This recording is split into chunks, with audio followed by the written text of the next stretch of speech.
everyone. Welcome to another episode of You Oughta Know, where I introduce you to bands that you should definitely have on your radar. Today's guest is Almost Gone out of Richmond, Virginia. How are you guys doing today? Good, man. Thanks for having us. Thanks for having us. Awesome. Hey, why don't we go ahead and get started? Let's go ahead and tell everybody, how do you guys get together and how did you come up with the name? Ooh, well, I'll answer that first one, how we got together. So Connor's the drummer, and he and I'm Nick Overkeller, and I play guitar and sing for the band, and he and I have known each other for a long time, since freshman year of high school. And so I've known Connor for a while, and I actually lived in his parents' basement at one point in my life. It was actually, so you really know each other. It was a really actually kind of a nice living situation. It sounds kind of like I was roughing it, but I actually enjoyed it. But yeah, I knew Connor, and he played drums, and I've been playing guitar for a long time too. So we jammed together, and we decided, we would do it on like a Saturday night, like hanging out. Jam, he'd get on the drums, I'd get on the guitar and the mic, and it would literally be for nothing more than something to do while you down a few beers. And we eventually jammed enough to the point where I was like, we should get some more pieces in here and see how it would sound. Like, what if we had another guitar player? What if we had a bass? And we started looking around, and we found Zach online, and breakfast. Yeah. So when we called him, we thought he was either gonna show up and play bass or murder us. We weren't sure, but we were willing to take that chance. Glad we did. And so it was gonna be the three of us. That was at least my plan. We'd have a three-piece band, and this guy Rodrigo, who Connor knew through friends, he was like, "Hey, this guy Rodrigo wants to come over and jam with us. Is that okay?" And I was just like, okay, yeah, whatever, we'll see what he can do. And it really, like, as cliche it sounds, it really sounded complete with that next guitar player. Like, I've never really thought like, oh man, we should really have a keyboard, we should really have this piece, that piece. But I do think like that extra guitar is just like the punch that the sound really needed. So that was a formation a little over 2 years ago, was Rodrigo, Zach, Connor, and me. And as far as coming up with a name, I'll let either Zach or Connor answer that. We'll do it more justice than I will. So I guess, once we were at the point where we had like four people, we were jamming a lot. I don't even know if we had the name when we were still a three-piece, but we got together like on Fridays and Saturdays to jam and like create a set list. We learned 5 songs. We practiced during the week. We get together on the weekends. So we would, honestly, we drink a lot while we were practicing. We practiced in Connor's apartment, which is above a dental office, like in the fan. This is accurate. It's a pretty poppin' spot. Everyone there is mostly like our age. There's a lot of bars and restaurants, so we'd go out and do that kind of stuff. And a lot of the time we'd end up crashing on Connor's couch and wake up in the morning and jam again. But I remember one of those mornings we were just kind of like, retelling the events of the night. And Connor's like, dude, I was almost gone. And I was like, that's a good name for a band. And then the logo is obviously a tipped over bottle of Jack Daniels, because I was pretty present in all of our early jamming days. Yeah, it was a pretty simple but natural forming of the name of our band. Nice. No, I did notice that when I look at the logo, it was like, okay, like, does it have to? It's like, and it's all making sense now. That's pretty cool. And so how would you guys like categorize your sound? Like, what would you say, like, what is your style? I like to tell people our sound at this point is like Rise Against meets Blink-182 meets Green Day. So that vein of like pop punk type music. The stuff we're writing now, I'd say, is really close to that. Yeah, I agree. I never know how to categorize the 3 singles we currently have on Spotify. I don't know. I kind of just break those down to like, oh, this kind of sounds like this, or this and this. Mostly because when we wrote those, like the first songs we ever just like kind of wrote together. Parasite's they're very different, pop punky, but Sanity and Show Me the Way are kind of like, I don't know, like that 80s kind of like power metal, like thrash kind of deal. Yeah, it's like, it's those 3 songs we have out there right now, as unspecific as it is, the closest we could get is just say it's rock. It's hard to like categorize it more specifically than that, I think. But with what we have slated for release next, and I hope you had a chance to listen to it, Javier. Yeah, I did. So I went back and I listened to everything. I listened to the 3 songs on Spotify, and I listened to your upcoming track. And although I can still hear the punk like influence and all of it, every single song is so different from the other. It's like it keeps it very interesting and fresh. Like for the listeners, like, okay, cool. It's almost like listening to a soundtrack, like for a movie or something like that. It's like it was pretty cool.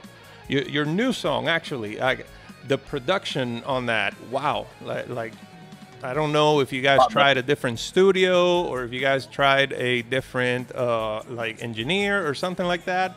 Wow, whatever it was, keep doing it, because my God, it sounds amazing. And the video is fun. Like, it's really, really, really cool. But like I said, the sound itself, wow, it sounds fantastic. By all means, like, keep that direction. Yeah, shout out to our boy Kyle Richards from the band Gravebound. He's a really talented dude. He's a singer, he's an incredible guitar player, and he's also a producer on the side. And so we went with him to produce the song I sent you, Burn. Burn is the name of the new song, and yeah, he killed it. Cool. All right, so you guys have been together since 2019. So were you able to do any shows at all? Like, I mean, last year is such a wash. It's just so difficult to talk about like anything music related in terms of last year. I remember, like, so Nick, you were on the show with your other band with Seasons, and I remember the struggle that it was, being able to even try to get shows going or something like that. I know that Seasons did a show already this year. Have you guys been able to? You guys have a show actually. By the time this episode comes out, the show would have happened because it was going to be this past weekend. But other than that, what else have you guys been able to do as far as shows? We played like 5 socially distant shows in like 2020 between like August and December, but then after that it was like a huge gap until I'm not sure when our first like official gig back was, but we're starting to have we've got a few on the calendar now. Yeah, we were literally like, we would load in our equipment with our masks on. It was just the strangest experience. And then like even guests that came had to sit socially distanced. So we played a couple shows where we potentially could have had more people come out, and it's just like, well, you're assigned to this table, you have to wear a mask in between tables. So it was just a crazy year for sure. Yeah, but we're heading back to our like home turf if we ever had one. This place called Shanae. It's called Shanae Irish Pub, and it's in downtown Richmond, and it is always popping. It always has such an awesome crowd come out. Then you can hold 550 max capacity, but when you get 550 kids in that place, it is rocking. It's got to be nuts, yeah. So it's, yeah, we're really stoked about that. And that is in Richmond? Yes, sir. Right? Okay. Cool. So let's talk a little bit about that. Like dealing with all this stupidity that was last year. It's just, I run out of questions when it comes to the whole COVID thing, because it was just so like out of it. You guys, like, were the songs from the songs that are on Spotify, were they recorded during last year? I'm assuming that's how like you guys spend the time, like recording and putting that stuff out there. We actually recorded those we wrote them in 19 and recorded like them. February we recorded them, right? 2020, yeah. Like right before COVID hit, wasn't it? Early 2020. So, Burn, and then the next 4 or 5 songs that are going to come after Burn, we wrote those during like the shutdown period. So it's kind of a delay effect for everybody to hear that stuff that we worked on while things were shut down. Yeah. And so let's talk about the songs, because this is like it's such a like, and I hate doing the comparisons, but I did interview Nick on his other band, Seasons, and it's such a contrast. Like I didn't know what to expect, and I listened to the music. I said, okay, this is not Seasons at all. It's completely different.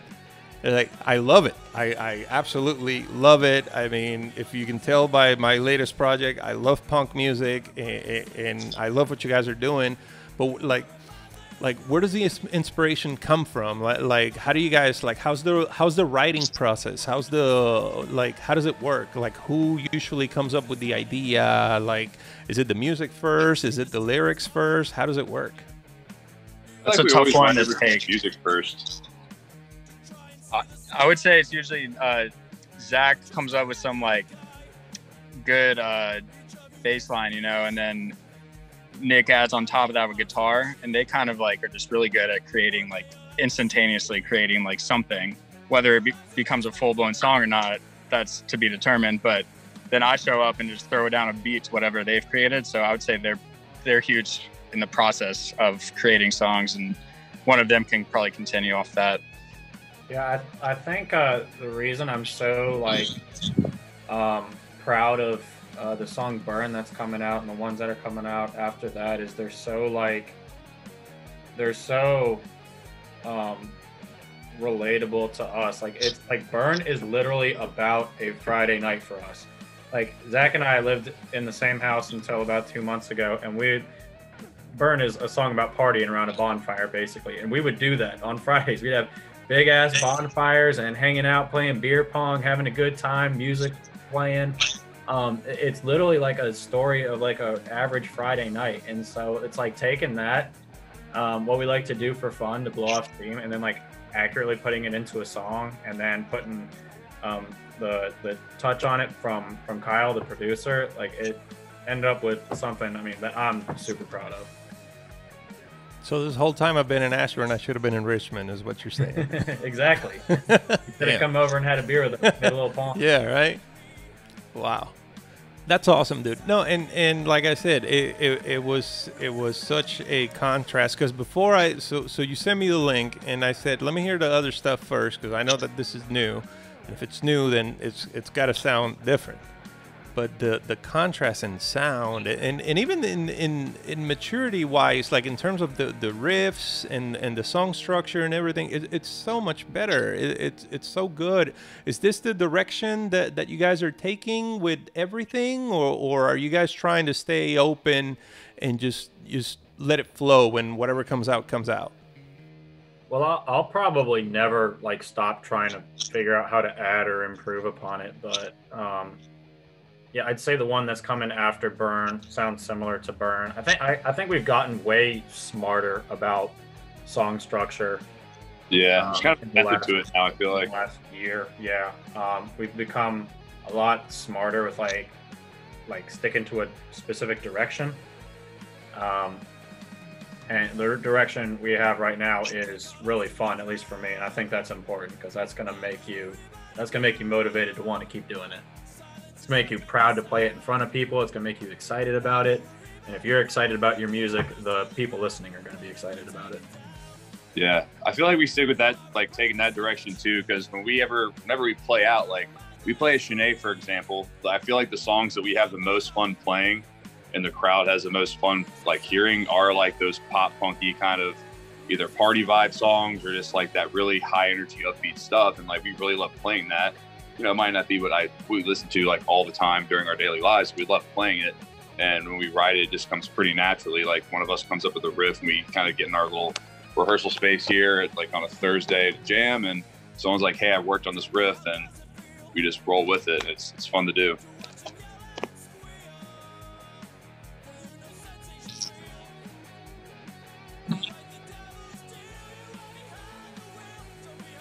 They are both dropping July 16th, 2021, and we are doing a show that same day at a place called the Hoffmeyer.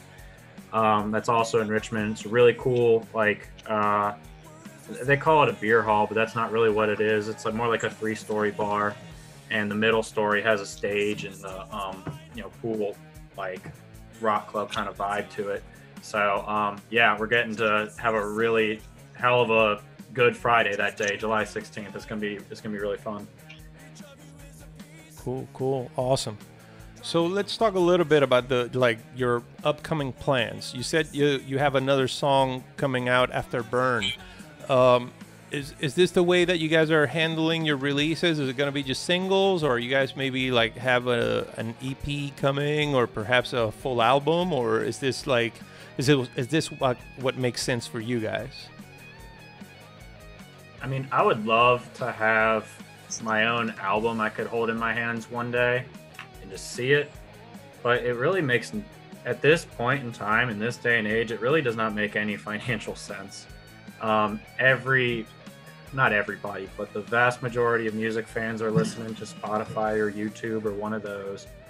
Digital distribution is so cheap compared to physical distribution. I actually looked into it the other day just out of curiosity. What would it cost to have a vinyl made? And I was like, whoa, forget that. Not a chance. So, you know, and the other thing is a lot of bands these days, not necessarily bands, but I see it more in solo artists, are shifting to this model of one single every 6 to 8 weeks, spread it out, as opposed to albums, because an album is one blast of content. It's boom, here's our songs. It might be a killer album, but then they don't do anything they don't release anything for 2 years. So, you know, the model we've had for the, you know, last couple months has been this: release a single every once in a while, because you know, that keeps your audience, you know, waiting for the next thing, and you're not making them wait for too long. It's little doses of new material. Yeah, you keep them coming back, Right. basically. Right. And I agree with you about like the physical media. I checked for vinyl. I checked for like CDs. USB drives. I even said, okay, everybody, you know, USB drives. Let's look at all this. It's all ridiculously like, and it's the risk of like, I'm gonna sit on all this stuff, right? Like I have there are still unwrapped CDs from my band from 2003 that we never sold. Wow. So it's like, yeah, and I don't want that to happen. It's. And now they do short runs. It's like, oh, you can get 50 or you can get 100. It's like, well, or I can get 0 and I can just distribute everything online, you know? It's probably makes more sense. I'd rather somebody, if they want to buy something, well, get a poster, you know, get a shirt. So that I see that trend more and more. And even though I do see the trend of the vinyl, and I have a friend of mine that he's just obsessed with vinyl, and he keeps talking about it. So, well, dude, that's cool. That's awesome. It's just not my thing. But the cost associated with it, when it comes to like, especially like, you know, musicians like us, like you know, you really have to think about it. Yeah. There's a lot to it from the business standpoint that just, I mean, you got to have really high volume to be able to make sense of printing physical media and then trying to sell it. And then you have to have a very specific fan base that wants, like, I love vinyl. I have a vinyl collection. I love vinyl records, but you know, you need that specific audience, and I don't really see it except for in like the classic rock bands. You know, Greta Van Fleet probably sells vinyls, but I don't know that Machine Gun Kelly or Trippie Redd or any of these like rappers going pop punk are doing it. Or maybe somewhere in Europe, there's certain areas that, yeah, like people look for that type of stuff, but you know, it's exactly, it's such a niche like audience that you have to, if you are not like part of that, if you don't really have a hold of that crowd, it's like it's not even worth it. You're better off like putting your resources. It's like, okay, well, let's make some cool shirts, hats, posters, stickers, whatever. Let's you know, buy my shit. Like, you're still gonna have a piece of me anyways. Mm-hmm. Exactly. So you got Burn, you got the other single that you have coming up after that. So you guys are getting busy in the studio. How many songs have like you guys have written that you're like thinking about doing? Like how big is this repertoire we're talking about? I think we have at least two or three more on deck to record that we haven't recorded yet. Does that sound right? Yeah, we've got let's see, 2 recorded. One of them is Burn. We've got 2 written, and we have a date in the studio set up to record one of those. And then another thing we're going to do is we're going to take We're hopping on this train of doing the pop goes punk. We're gonna take a pop song and make a punk rock version of it. Nice, nice. You want to give a hint or something, or is it a current pop song, or is it an old pop song? Current. Okay. Popular. Okay. Trying to think of a hint that won't just completely give it all away. No. That's a hint. That's a hint. It's current. That's it. I don't want you to give it all away. Yep. That's a hint. It's a current pop song. Yep. That's a hint. You know, that's up to the people watching to figure it out. Sure. So real quick, I know that I found the music on Spotify. Where else can everybody find Almost Gone? We're on all major streaming platforms, so if you use Apple Music, Amazon, any of that stuff, Pandora, Deezer, iTunes, you can find us on there, and then of course YouTube. And then you can find us facebook.com/almostgonerva.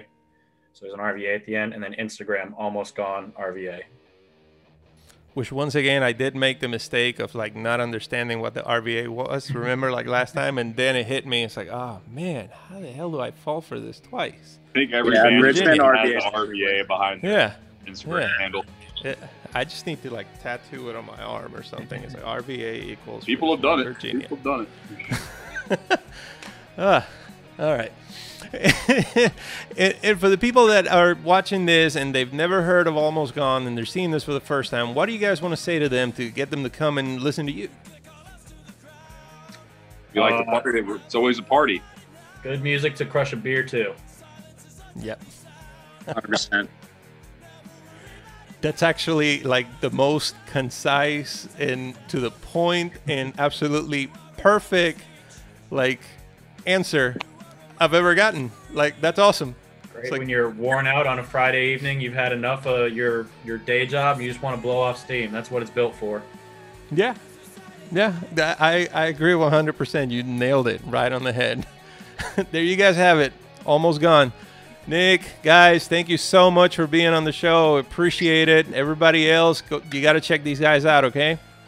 Thanks for Guys. having us, man. Thank you so much for having us. Thank you, Javier. All right.